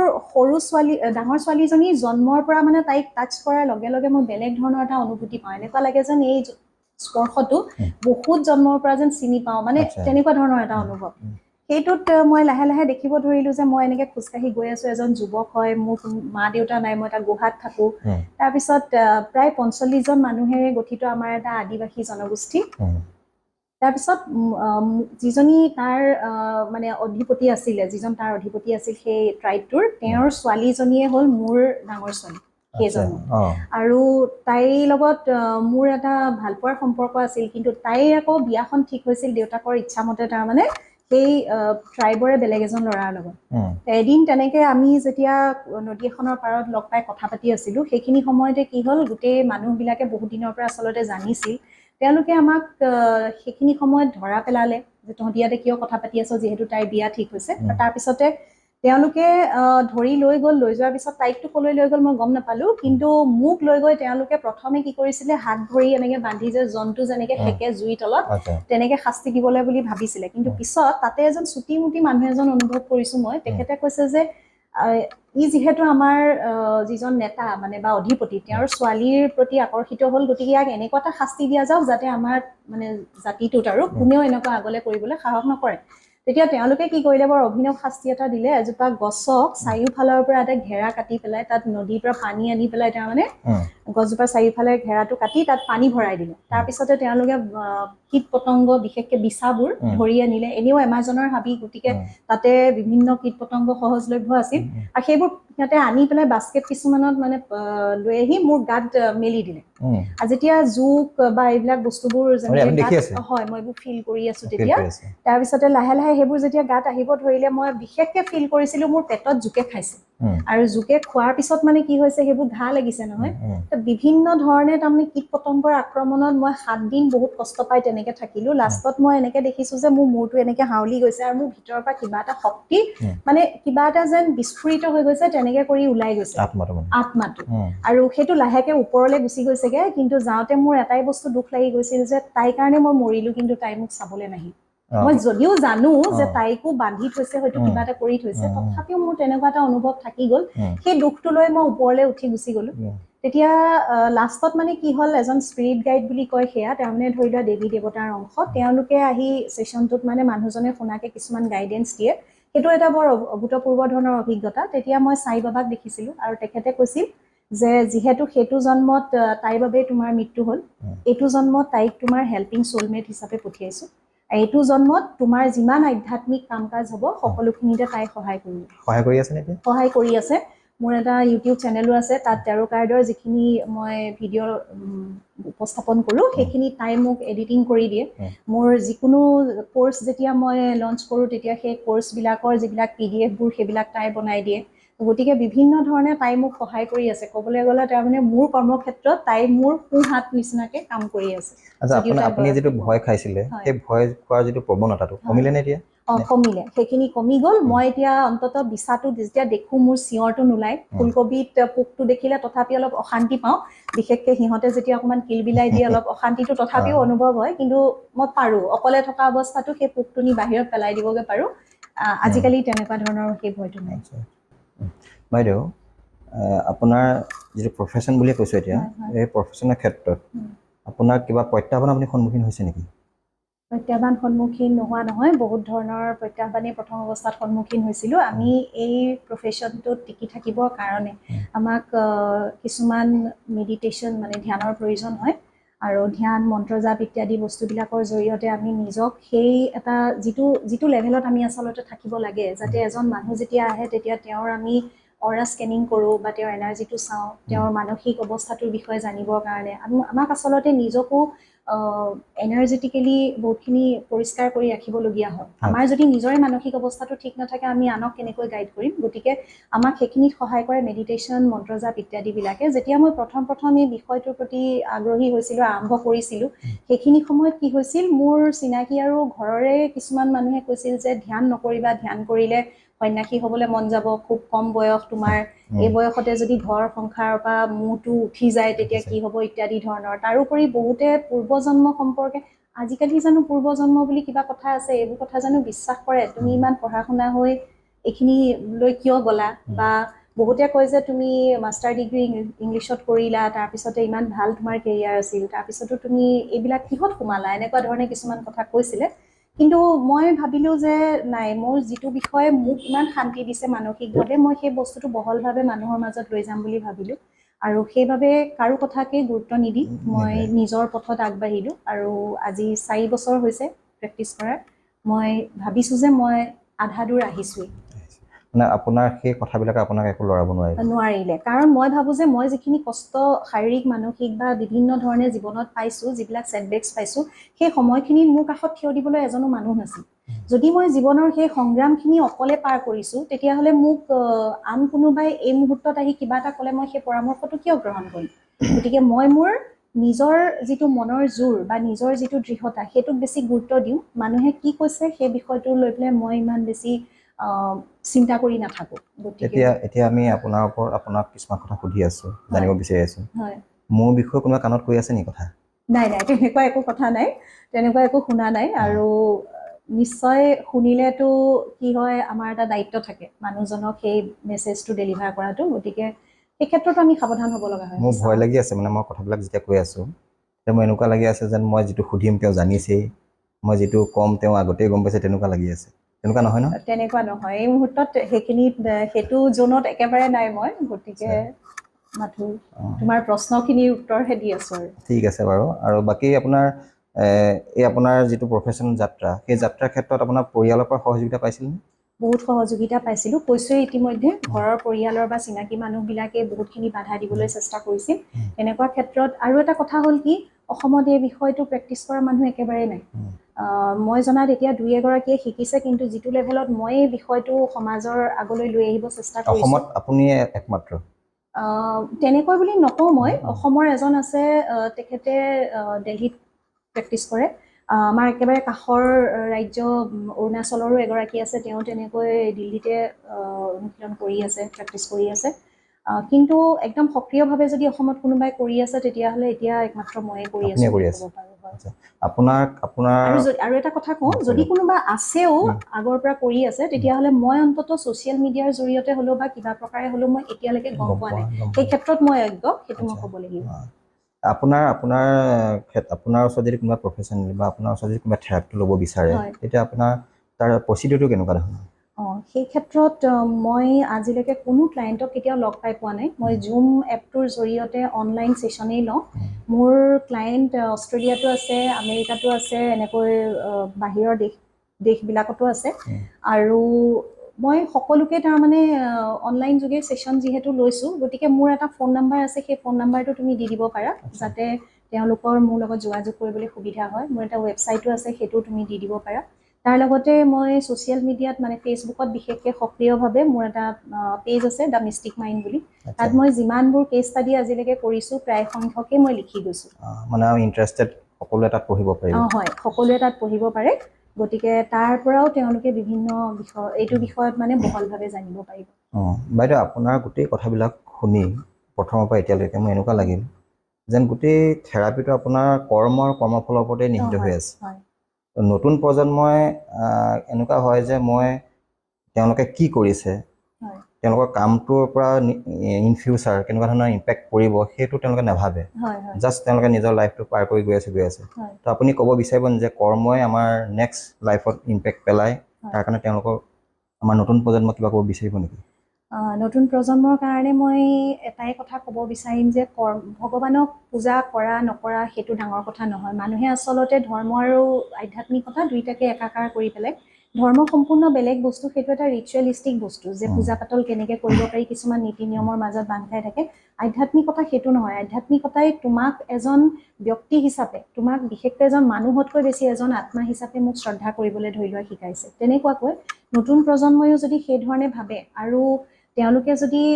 মই নিশ্চয়কৈ সকলো যুৱ প্ৰজন্মকে মানে যুৱ প্ৰজন্মৰ সকলো প্ৰতিনিধিক এইটো নিশ্চয় ক'বলৈ চেষ্টা কৰিম যে আমাৰ যিখিনি ভাৰতীয় ইতিহাস বা দৰ্শন আছিল সেইখিনি আচলতে বেচলেছ নহয় সেইখিনিৰ ওপৰত আমি গভীৰভাৱে অধ্যয়ন কৰা নাই যিহেতু সেইবাবে আমি বহুত সময়ত সেয়া একেবাৰে মানে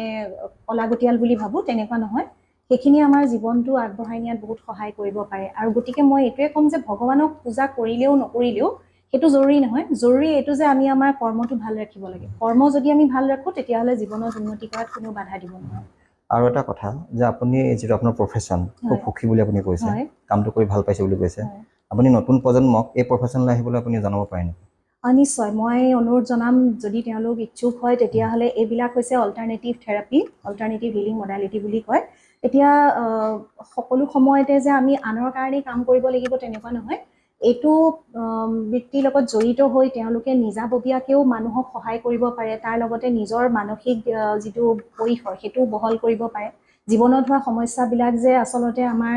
তাৰ বাবে যে আমি নিজেই দায়ী সেই দায়বদ্ধতাটো যদি আমি লৈ লওঁ তেতিয়াহ'লে কি হয় আমি আনক দায়বদ্ধ নকৰোঁ আৰু তাৰ ফলত কি হয় সম্পৰ্কবিলাকৰ মাজত জটিলতাটো নাইকিয়া হয় গতিকে সকলো ফালৰ পৰা ব্যক্তিগতভাৱেও এজন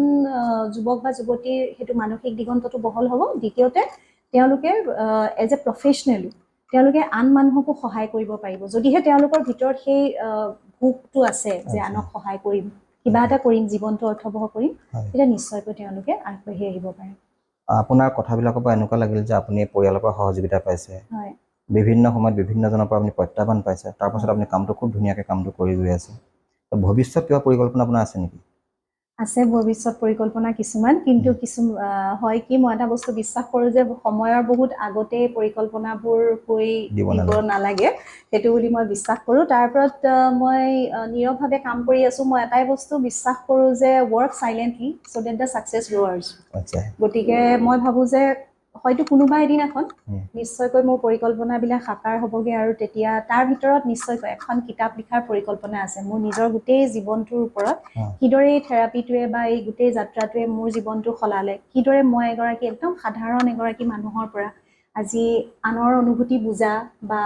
নিজকো মানে আনৰ লগত কেনেকৈ মিলাই চলিব পাৰিছোঁ আত্মিকভাৱে সেই বস্তুটোৰ যিটো যাত্ৰা সেইটো মই নিশ্চয়কৈ মানুহৰ আগলৈ লৈ যাবলৈ বিচাৰিম আপুনি নিজক সাধাৰণ বুলিয়ে কৈছে কিন্তু আমাৰ সাধাৰণ যেনহে লাগিছে আৰু যাত্ৰাটো খুব ইমান মসৃণ নাছিল খুব ফলাবমা আছিল তথাপি আপুনি এতিয়া অলমষ্ট এটা নিৰ্দিষ্ট ঠাইত গৈ উপনীত হ'লগৈ আমাৰ শুভেচ্ছা থাকিব লগতে আপুনি আমাৰ দৰ্শকসকলৰ প্ৰতি কিবা বাৰ্তা মানে দিব বিচাৰে নেকি দৰ্শকসকলৰ কাৰণে বাৰ্তা এয়াই যে জীৱনত নিশ্চয় বহুত ঘাত প্ৰতিঘাতৰ সন্মুখীন হৈ আহিছে সেই ক্ষেত্ৰত তেওঁলোকে এবাৰ যদি পাষ্ট লাইফ ৰিগ্ৰেশ্যন থেৰাপিটোৰ সহায় লয় মই ভাবোঁ তেওঁলোকে জীৱনত বহুত প্ৰশ্নৰে উত্তৰ পাব আৰু এবাৰ যেতিয়া তেওঁলোকে সেইটো এটা once in a life time ধৰণৰ এক্সপিৰিয়েঞ্চ বুলি ক'ব লাগিব গতিকে মই অনুৰোধ কৰিম যে যদি কেতিয়াবাকৈ কিবা সমস্যাৰ সন্মুখীন হৈছে ক'তো গৈ যদি একো উত্তৰ পোৱা নাই তেন্তে নিশ্চয় পাষ্ট লাইফ ৰিগ্ৰেশ্যন এবাৰ ট্ৰাই কৰক যাতে তেওঁলোকৰ জীৱনটো যেনেকৈ মোৰ জীৱনটো মসৃণ হ'ল আন বহুজনৰ হৈ আছে তেনেকৈ তেওঁলোকৰো হ'ব পাৰে ডেফিনেটলি আপুনি যেনেধৰণে ক'লে আমিও এটা আমাৰ নিজৰ পাষ্ট লাইফটো জানিব ইচ্ছা প্ৰকাশ কৰিছোঁ বহুত কথা আপোনাৰ লগত পাতিবলগীয়া আছিল অলৰেডি বহুত আমি সময় লৈ লৈছোঁ আকৌ কোনোবা দিন আমি আপোনাৰ লগত ডিছকাশ্যনত বহিম